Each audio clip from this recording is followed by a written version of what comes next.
Father का अपने बेटे की गर्लफ्रेंड के साथ अफेयर हो जाता है। अब आगे क्या होगा, आज की हमारी मूवी डैमेज जो 1992 की एक हॉलीवुड मूवी है, इसमें हम देखेंगे। अगर आपको वीडियो अच्छा लगता है तो प्लीज़ इसे लाइक और कमेंट ज़रूर कर दीजिएगा, इससे चैनल को बहुत सपोर्ट मिलता है। अब बिना किसी देरी के एक्सप्लेनेशन स्टार्ट करते हैं। मूवी स्टार्ट होती है और हमारा मेन कैरेक्टर स्टीफन हमें दिखाया जाता है। एक पॉलिटिकल ऑफिस में काम करता है। स्टीफन को प्राइम मिनिस्टर ने बुलाया और उसे अब प्रमोशन मिलने वाला है। उनके साथ जब उसकी मीटिंग होती है तो उसकी वो बहुत प्रेज करते हैं। वो अपने काम में बहुत अच्छा था।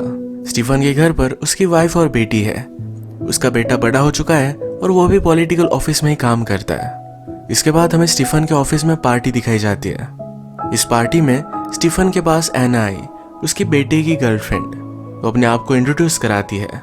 स्टीफन को एना पसंद आई थी और इन दोनों में ऑकवर्ड साइलेंसेस थे। अब थोड़ा टाइम गुजर चुका है। स्टीफन का बेटा मार्टिन अपनी गर्लफ्रेंड एना को लेकर लंच के लिए आता है।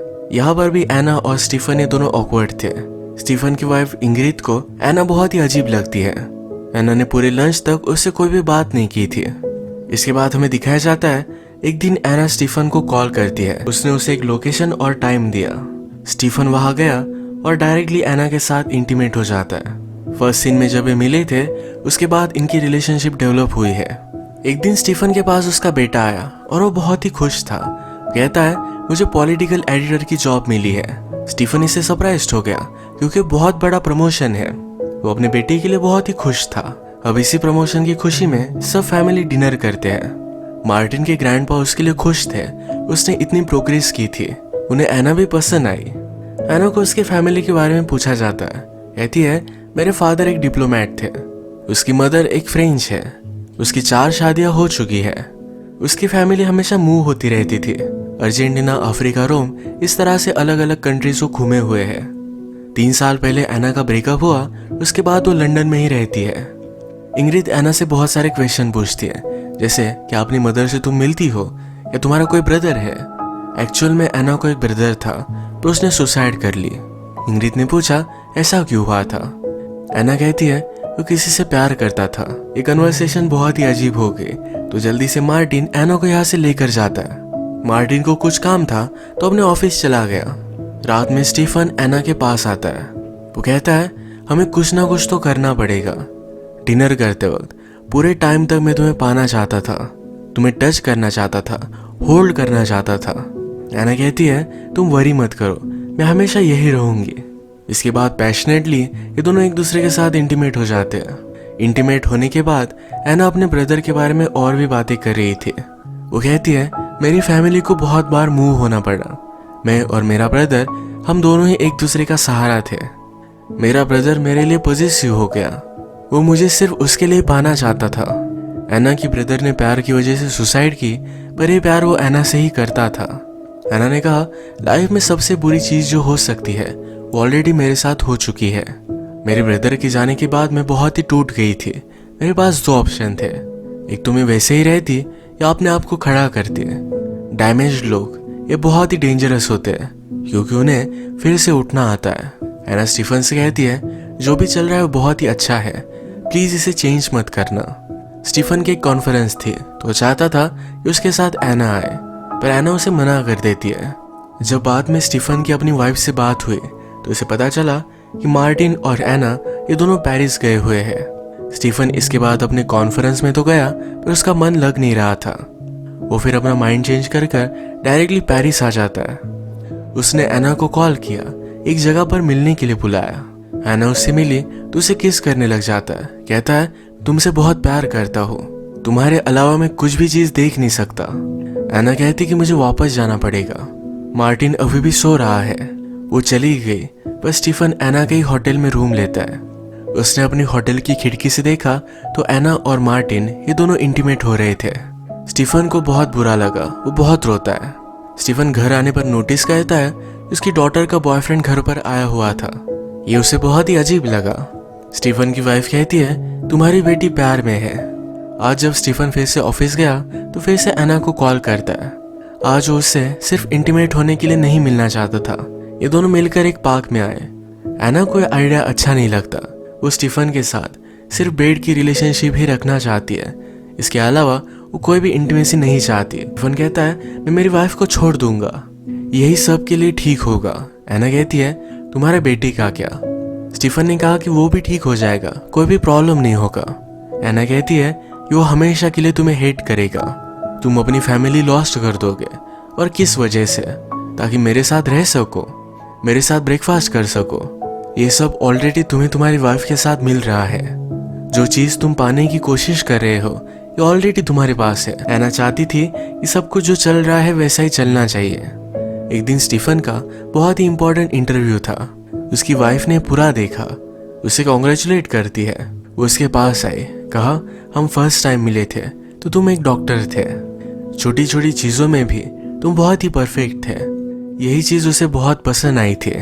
हम इन दोनों हस्बैंड वाइफ की रिलेशनशिप आजकल स्ट्रगल करते हुए देख सकते हैं। वो सिर्फ एक साथ रहते हैं। स्टीफन को एना के साथ जो पैशन मिलता है वो अपनी वाइफ के साथ नहीं मिलता।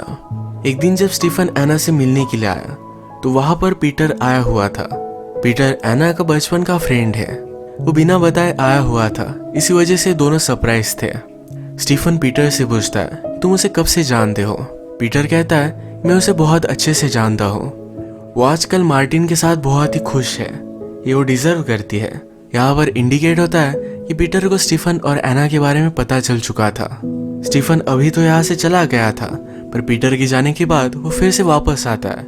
एना से पूछता है ये सब क्या था? एना कहती है कि पीटर मेरा फर्स्ट बॉयफ्रेंड था। एक दिन मैं उसके साथ डेट पर गई थी।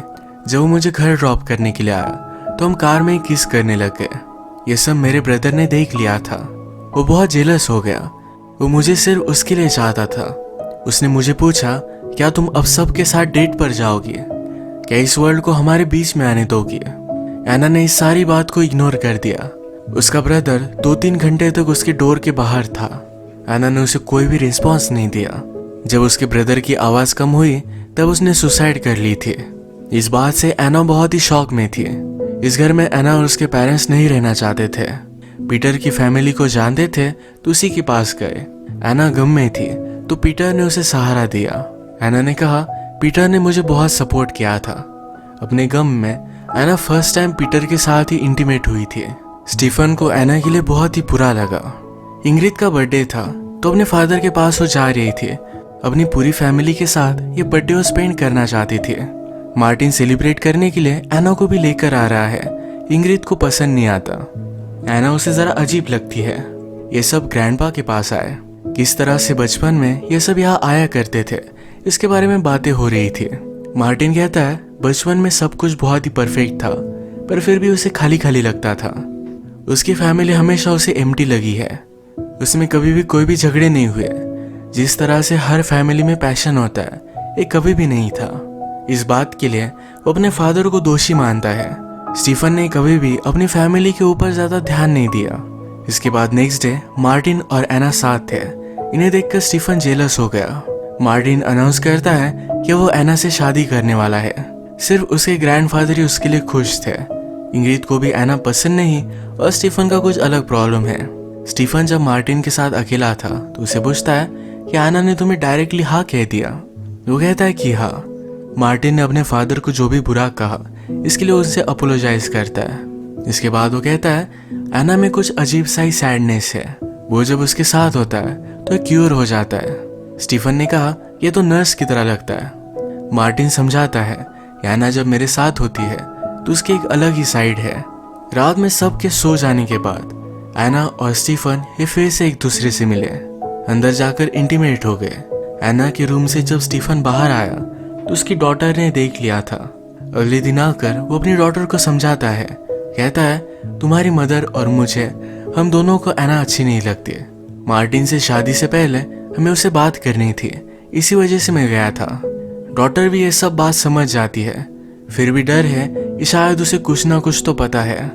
अब नेक्स्ट सीन में एना की मदर मार्टिन की फैमिली से मिलने के लिए आई हुई है। एना की मदर सरप्राइज थी कि मार्टिन एक बहुत ही अच्छा लड़का है। वो कहती है कि एना की यूजुअल चॉइस से तुम बहुत ही डिफरेंट हो। वो हमेशा बहुत ही घटिया लड़कों को डेट करती है। यही बातें करते करते थोड़ी देर में एना की मदर ने एना के ब्रदर के बारे में बातें निकाली। वो कहती है एना का ब्रदर और मार्टिन ये दोनों बहुत ही सेम दिखते हैं। ये बात सबके लिए बहुत ही अजीब थी। एना अपने मदर पर चिढ़ गई क्योंकि उसे सब्जेक्ट नहीं निकालना चाहिए था। एना की मदर को बहुत ही बुरा लगा कि लंच उसकी वजह से बर्बाद हो गया। स्टीफन एना की मदर को उसके होटल तक छोड़ने के लिए आया। मदर कहती है एना आजकल बहुत ही खुश है, इसी वजह से ये सब बर्बाद हो जाए ये सही नहीं होगा।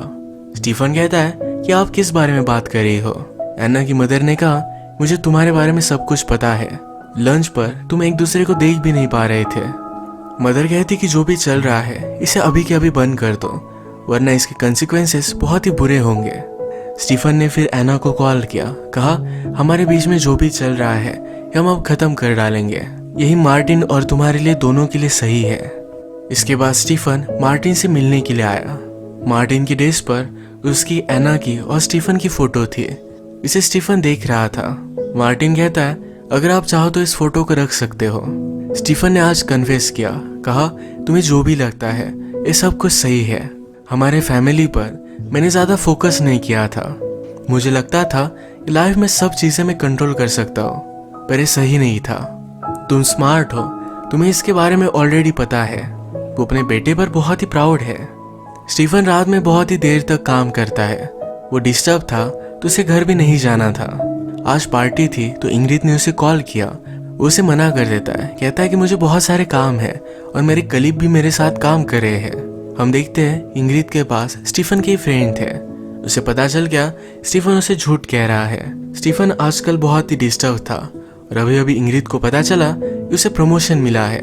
फिर भी वो सैड था तो उसके पास आई। उसने पूछा कि क्या हुआ है। स्टीफन कहता है कि शायद मैं प्रमोशन नहीं चाहता, उसके साथ जो भी चल रहा है उसे एक्सप्लेन नहीं कर सकता। इस बात से इंग्रिड भी अपसेट हो गई। एक दिन एना ने स्टीफन के ऑफिस में गिफ्ट भेजा। उसमें उसके नए घर की थी। एना और स्टीफन के बीच में जो भी चल रहा है ये हमेशा सही से चलता रहे, इसी वजह से एना ने एक सेपरेट घर लिया था। स्टीफन एक घर जाकर देख कर आया। एक दिन फिर से मार्टिन एना को लेकर घर आया था। जब एना और स्टीफन अकेले थे तो एना कहती है अगर मुझे तुमसे दूर होना होता तो मैं मार्टिन से शादी नहीं करती। वो स्टीफन के ही पास रहना चाहती है, इसी वजह से वो मार्टिन से शादी करने वाली है। इन्होंने डिसाइड किया और फिर से एक दिन वो एना के घर पर मिले। ये जब दोनों इंटीमेट हो रहे थे तभी एना को ढूंढते हुए मार्टिन वहां पहुंच गया। उसने डोर खोलकर इन्हें इंटीमेट होता देख लिया। मार्टिन बहुत बड़े शॉक में था। उसका ध्यान नहीं रहा, ऊपर से वो नीचे गिर गया। उसकी इंस्टेंटली डेथ हो जाती है। स्टीफन वैसे ही भागते उसे गले लगा लेता है। वो बहुत रोया। अब एक्चुअल में यहाँ हुआ क्या ये पुलिस की वजह से सबको पता चल गया। रात में स्टीफन घर पर आता है। उसकी वाइफ ने अपने आप को हर्ट कर लिया था। वो पूछता है कि तुमने ऐसा क्यों किया। वो कहती है ये दर्द बहुत ही ज्यादा है, इस पेन को हैंडल नहीं कर सकते। इंग्रिड ने कहा मार्टिन को एना के फ्लैट के बारे में पता नहीं था, पर होम ओनर ने घर पर कॉल किया। मार्टिन के लिए सरप्राइज था तो यही फ्लैट देखने के लिए वो गया। स्टीफन और एना के आने का टाइम और मार्टिन के वहां जाने का टाइम ये सेम हो गया। इंग्रिड ने कहा ये कोइंसिडेंस था, अगर उसे पता नहीं चलता तो ये हमेशा चलता रहता। तुमने अपने आप को मार क्यों नहीं डाला, तुम इतने बुरे भी नहीं हो सकते। वो रोने लग गए तो स्टीफन उसे गोलियां देता है। वो कहती है मुझे मेरा बेटा वापस चाहिए। अगली सुबह जब वो उठी तो स्टीफन उसके पास था। हमें एक दूसरे से कभी मिलना ही नहीं चाहिए था। क्या कभी तुमने मुझसे प्यार किया था? क्या मुझसे कभी तुम अट्रैक्टेड थे? स्टीफन इस पर कुछ भी आंसर नहीं कर पाता। आज उसे अपनी जॉब से रिजाइन करना पड़ा। अब वो फिर से एना से मिलने के लिए आया हुआ था। वहां पर एना की मदर थी। वो कहती है कि एना यहाँ से चली जा चुकी है। एना की मदर कहती है वो पीटर से मिलने के लिए उसके पास गई है। स्टीफन ने फिगर आउट किया कि एना अभी भी यही है।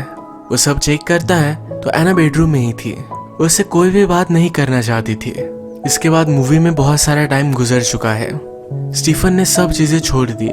हमेशा अलग अलग जगह पर वो घूमता रहा। उसने रियलाइज किया कि हम ह्यूमंस कैसे बने हैं, हमारे पीछे पर्पस क्या है, इस सब के बारे में वो नहीं जानता। जब आदमी प्यार करता है तो जिस चीज को जान नहीं सकता उसके थोड़े से करीब आ जाता है। प्यार के अलावा इस वर्ल्ड में कोई भी चीज मैटर नहीं करती। अब वो अकेला पड़ चुका है। मार्टिन ने उसे जो फोटो दी थी उसने उसकी बड़ी फोटो बना ली है। उसे अपने बेटे और एना की बहुत याद आती है।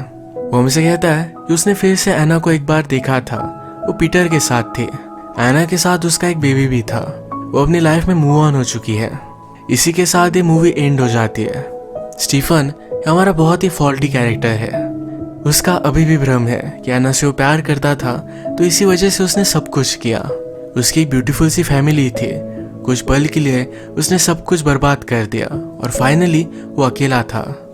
इसके सब कंसिक्वेंसेस अब उसे आगे की आने वाली लाइफ में भुगतने पड़ेंगे। प्यार तो हम सबको करना चाहिए, पर उसकी लिमिट हमें पता होनी चाहिए। आज का वीडियो हम यही खत्म करते हैं। अगर आपको अच्छा लगा तो प्लीज़ लाइक कर दीजिएगा। मैं बहुत सारी मूवीज़ लेकर आते रहता हूँ, तो प्लीज़ इस चैनल को सब्सक्राइब कर दीजिए और बेल नोटिफिकेशन आइकन दबाना मत भूलिएगा। हम फिर से मिलेंगे और एक नई मूवी के साथ। तब तक के लिए थैंक यू और आप अपने आप का ख्याल रखिए।